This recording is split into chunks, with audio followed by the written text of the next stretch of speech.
Capítulo 6. Su subconsciente no le dio tregua, y a las intensas fiebres, junto con el violento dolor que sentía en el vientre, Aine tuvo que añadir el recuerdo de la muerte de su padre. Slida, un año antes. Bartel dio un nuevo golpe con el martillo, mientras Aine sujetaba la alhaja con la pinza. «Bien, ahora gírala», pidió. Ella trató de cambiar de ángulo, y sin querer chocó con su torso. Ambos rieron mientras él daba un paso atrás para dejar espacio a su hija. Después tomó unas herramientas más finas y procedió a usarlas para los pequeños detalles. La pieza era un brazalete abierto con extremos invertidos, terminados cada uno en forma de dos flores de lis, cuyos peciolos curvados hacia lados opuestos le daban un aspecto muy elegante. A ella le habría encantado. Aine sonrió y sus ojos brillaron al escucharlo mencionar a su madre. Bartel encontró su mirada tan parecida a la de Lis, mientras ella hundía el metal en el agua fría unos instantes para, a continuación, extraerla. La sostuvo al frente para poder admirarla con más atención. «Y estaría muy orgullosa del trabajo que has hecho», reconoció a la vez que pasaba su gran brazo sobre los hombros de la joven para acercarla a él. «¿Cuánto ayuda?» «Sí, pero aprendes muy deprisa. Tengo un buen maestro». Todavía se encontraban contemplando el trabajo que habían realizado juntos cuando un carraspeo femenino llamó la atención de ambos. Giró el rostro hacia la puerta para ver a Gilda apoyada en el marco y, molesto, pensó que la mujer tenía una habilidad especial para aparecer en los momentos más inoportunos. «Aine», dijo a su hija, «quizás sea bueno que vayas a echar un ojo a tu hermano». «Está bien», respondió ella sin ocultar cierto disgusto en su tono de voz. «Prepararé algo para cenar». «Gracias». Mientras Aine se deshacía del delantal de cuero, él se dedicó a recoger algunos enseres. Gilda los observaba aún desde el vano de la puerta entreabierta y únicamente se hizo a un lado para dejar paso a la muchacha. «¿No deberías ir quitándole de la cabeza esa loca idea de ser herrera?», preguntó ella tras cerrar a su espalda y caminar hacia él. «Ya es mayor para entender lo que realmente se espera de una mujer». «¿Sí? ¿Y qué es lo que se espera?», preguntó Bartel a cambio, al tiempo que alzaba una irónica ceja y la miraba de arriba a abajo, poniendo en evidencia que ella no era la más indicada para opinar acerca de ese tema. Aunque a lo largo de los 7 años que llevaban en Slida habían sido varias las mujeres que intentaron abrirse paso hasta su corazón, Gilda destacaba por su insistencia. No comprendía que, aunque le dedicara algo de tiempo, jamás lograría penetrar lo suficiente como para llenar un espacio que únicamente ella entendía como vacío. El recuerdo de Lis y el amor que aún sentía por su esposa seguían allí, muy dentro de su pecho, y podía verlo reflejado en sus hijos cada vez que los miraba. Mientras continuaba ordenando la herrería para encontrarla lista la siguiente jornada, Gilda lo abrazó por detrás. «Eres todo lo que deseo. Un hombre fuerte», dijo mientras acariciaba sus brazos. «Capaz para cuidarme y con el que tener buenos hijos que nos ayuden en el futuro». Sus manos fueron viajando retozonas hacia su cintura. Sin poder evitarlo, se sintió excitado. Gilda sabía cómo engatusarlo. Era una verdadera artista a la hora de hacerle olvidar por completo cuál era su lugar, aunque solo fuera durante los minutos que duraban sus encuentros sexuales. Se giró con la intención de decirle que se marchara, pero antes de poder pronunciar palabra, ella se colgó de su cuello. «Y de ser posible, con una poblada y hermosa barba como la tuya», añadió antes de besarlo. La neblina producida por la promesa de un goce mayor comenzó a ensombrecerle el juicio, y apretando los puños, enfadado consigo mismo, la sujetó por los hombros para separarla de él. «¡Basta!», exigió. «¿Por qué?», se quejó ella. «¿Acaso no te complací ayer?».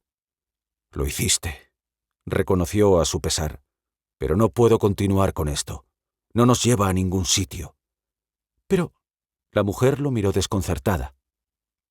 «Lo siento, Gilda, pero no sería justo para nadie», añadió sintiéndose despreciable por ser tan brusco.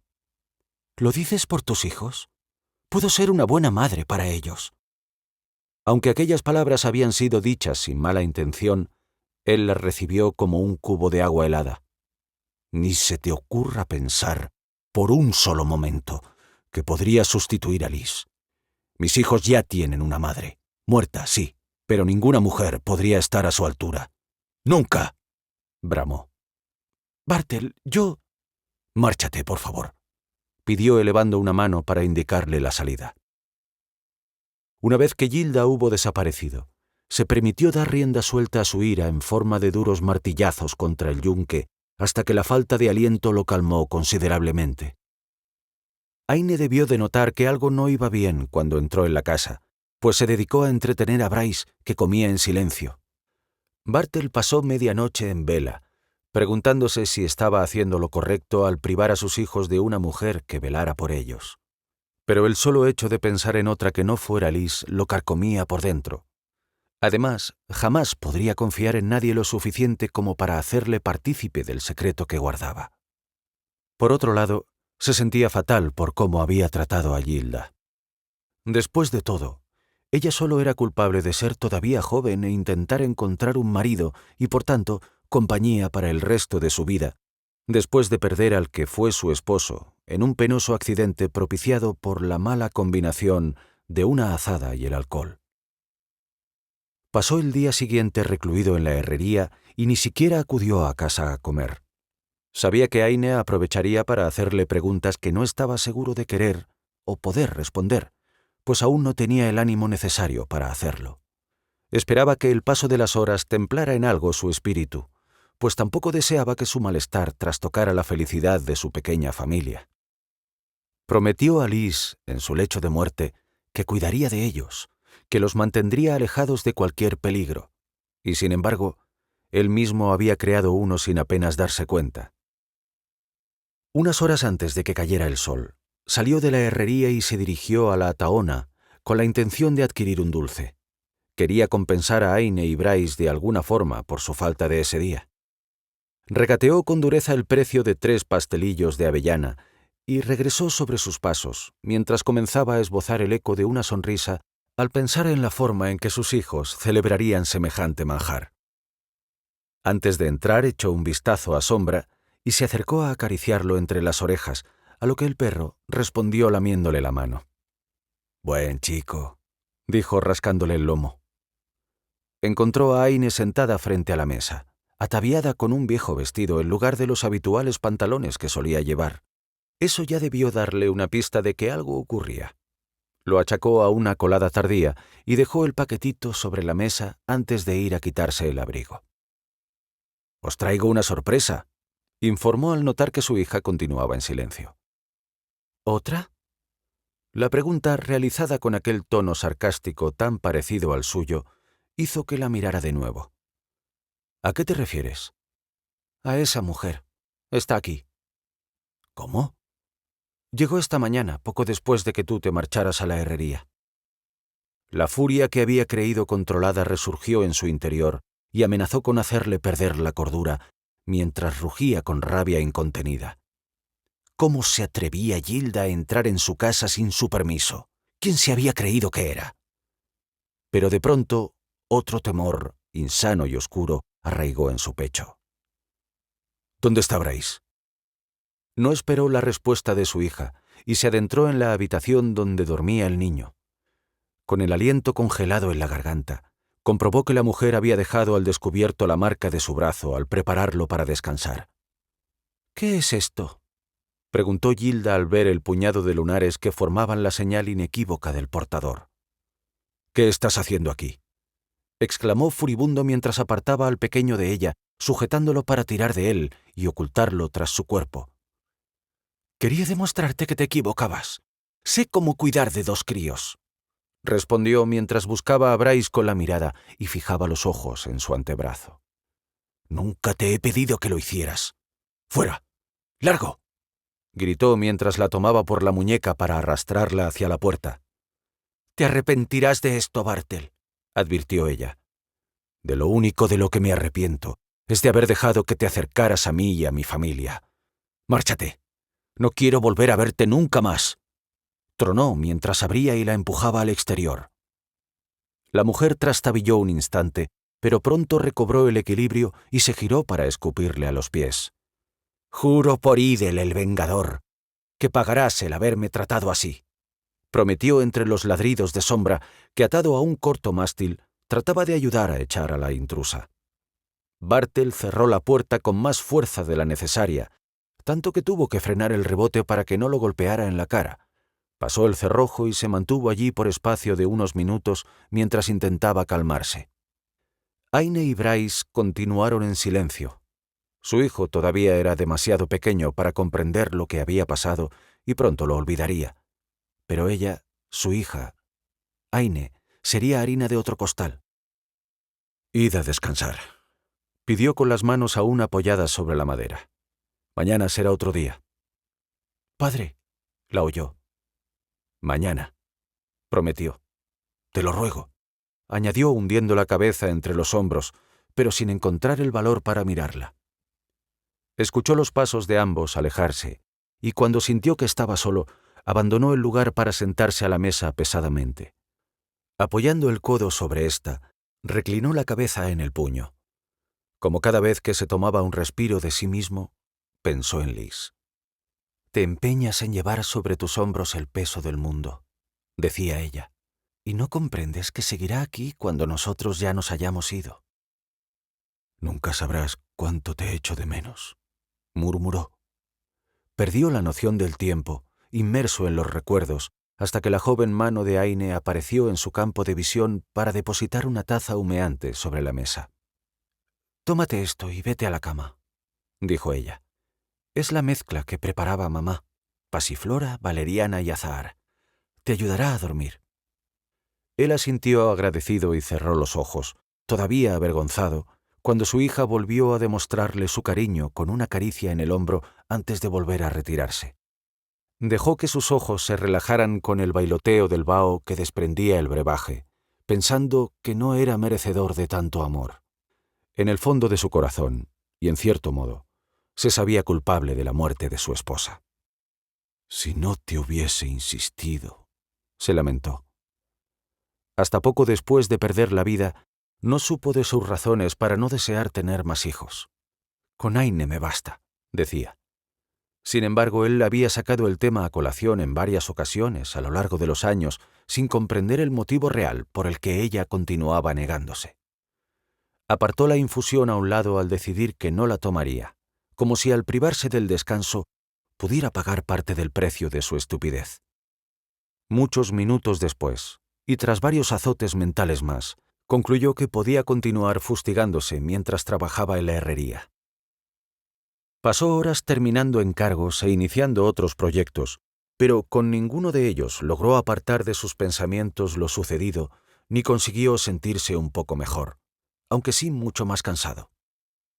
Cuando ya estaba a punto de regresar a casa para tratar de dormir el poco tiempo que restaba para el amanecer, los gritos de Aine, acompañados de agitados y fuertes golpes en la puerta, lo alertaron y relegaron al olvido cualquier pequeño viso de agotamiento.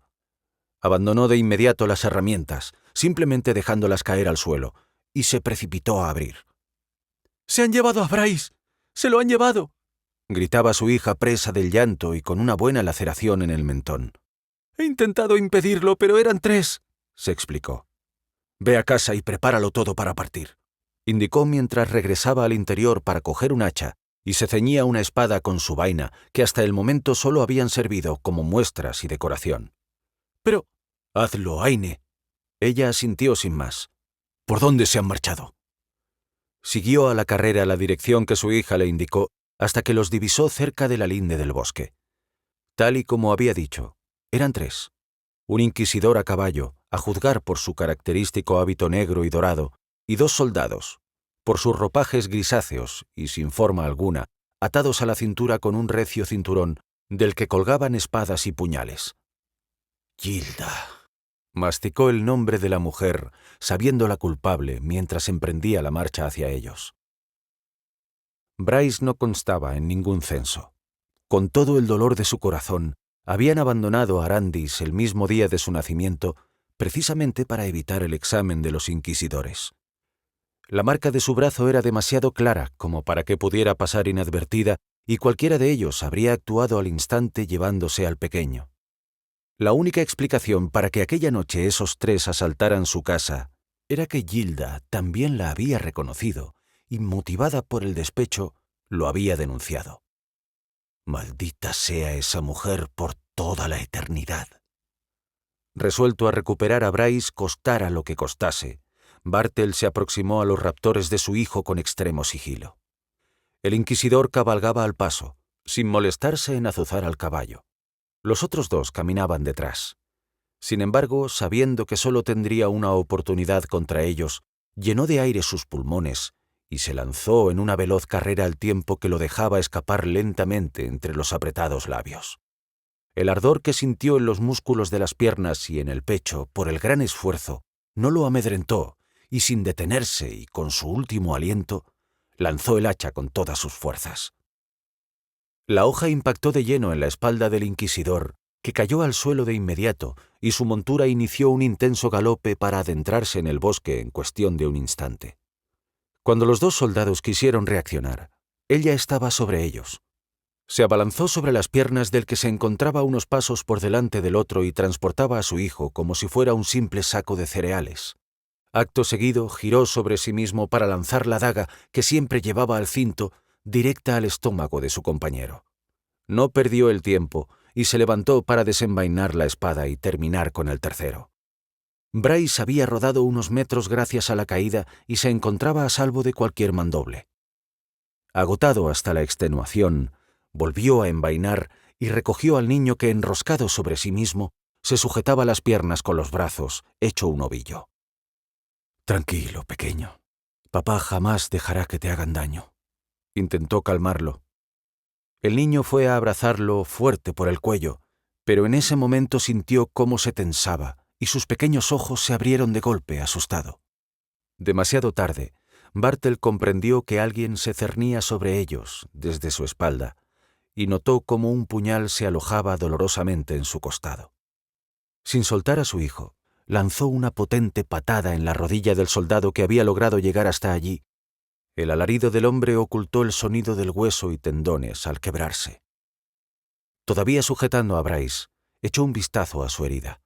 Tanteó la empuñadura pensando en extraer la hoja, pero al hacerlo la notó demasiado profunda y calculó que sacarla significaría una muerte más rápida por una pérdida incontrolable de sangre.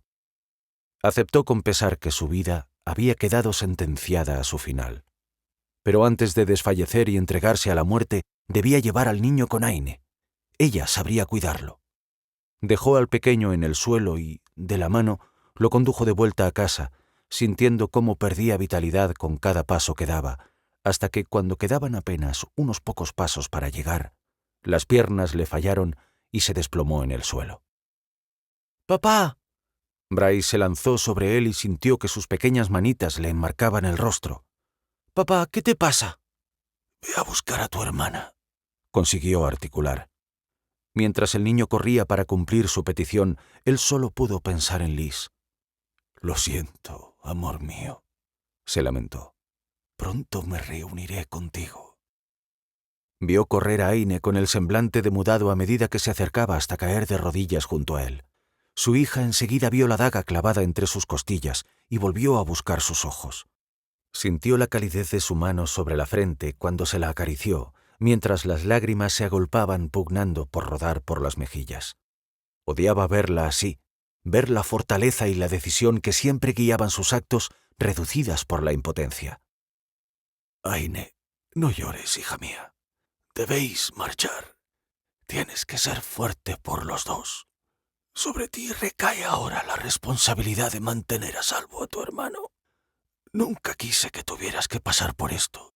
Tampoco tu madre. Pero por mi culpa». «Padre, tú no...». «Sí, Aine. Yo soy el único culpable. Jamás debí dejar que esa mujer...». El dolor le impidió continuar. «Si me dejas, yo podría intentar curarte», ofreció desesperada por encontrar una forma de salvarlo. «No», negó con la cabeza y la tomó de la mano. «Ya es demasiado tarde para mí». La hoja ha ido agravando la herida con cada uno de mis pasos. Escúchame bien, hija. Ya sabes que Bryce es especial. Es un portador. Su sangre podría devolvernos a todos a los años oscuros. No permitas que nadie vea la marca de su brazo, esa formada por lunares y que tanta gracia os hace. Sonrió a su pesar.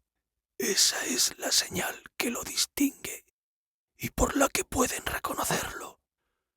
La sangre acumulada en sus pulmones amenazaba con ahogarlo y tosió para intentar ganar unos instantes más.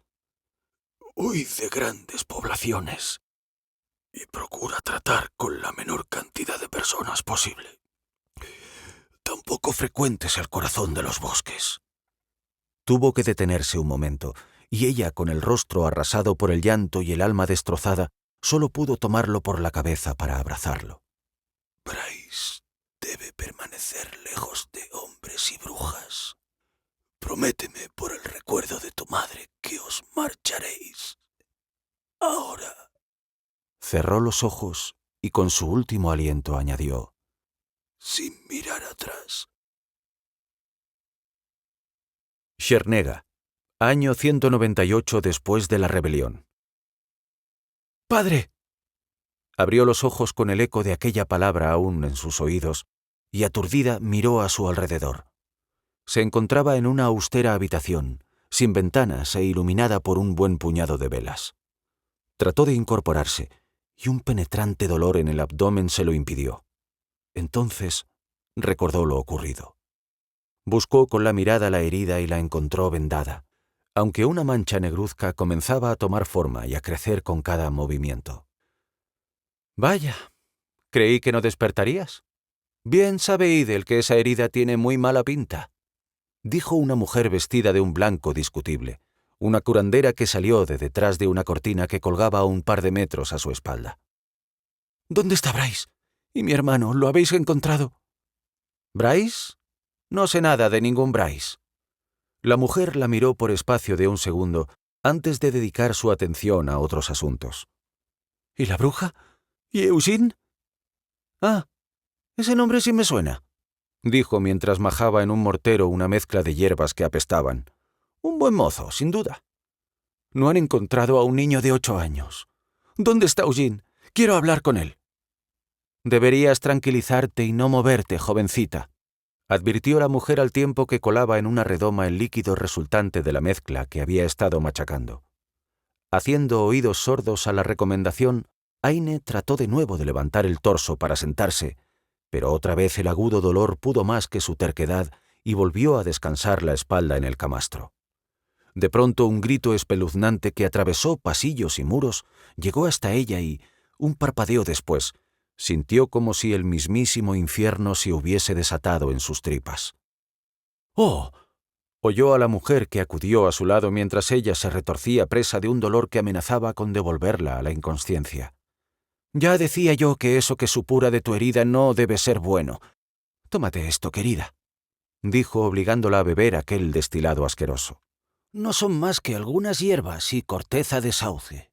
En poco podrá ayudarte», dijo poniendo los ojos en blanco. «Pero menos da una piedra».